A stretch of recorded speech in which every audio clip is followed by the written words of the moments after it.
garoonka aadan cabdulle cismaan aadan cadde waxaa kasoo degay laguna soo dhaweeyey madaxweynayaasha puntland iyo jubbaland siciid cabdulaahi deni iyo axmed maxamed islaam axmed madoobe halkaasoo loogu sameeyey soo dhoweyn ballaaran.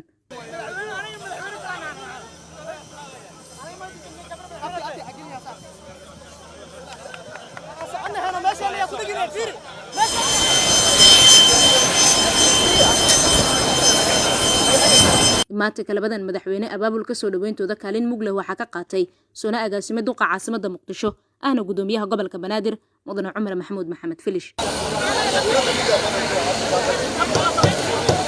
mas-uuliyiin kala duwan kana tirsan dowladda ayaa halkaasi ku sugnaa isuguna jiray xildhibaanada labada gole ee baarlamaanka federaaliga ee Soomaaliya, golaha wasiirada qaarkood, taliyaha ciidanka booliiska, hore mas-uuliyiin xilal kala duwan dowladdan ugu soo qabtay, dhalinyaro, odayaal iyo bulshada qaybaheeda kala duwan.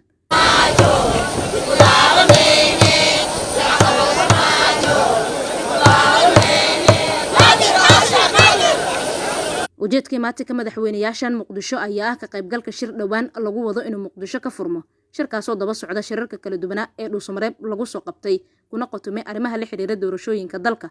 iyo Soomaaliya sidii ay ugu qabsoomi lahayd doorasho lagu wada qanacsan yahay kuna dhacday jabi nabdoon.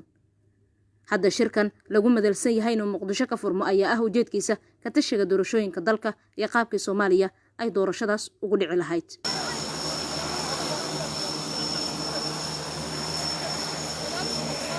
dhuusamareeb 3 waa shirkii dhawaan magaalada dhuusamareeb lagu soo gabagabeeyay isla markaana looga hadlayay ajendayaal dhowr ah oo qayb ay ka ahaayeen Soomaaliya doorashada la filayo sanadaha 2020 ilaa 2020 inay ka dhacdo in ay noqoto mid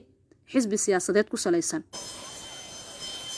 shacabka magaalada caasimada ee muqdisho ku nool waa kuwa u hanqaltaagaya sidii mar Soomaaliya doorasho qof iyo cod ah ay ugu dhici lahayd, halka dadka kale ay aaminsanayeen taasi marnaba inaysan dhici karin sabab la xiriira ammaanka oo ah mid aan la isku haleyn karin.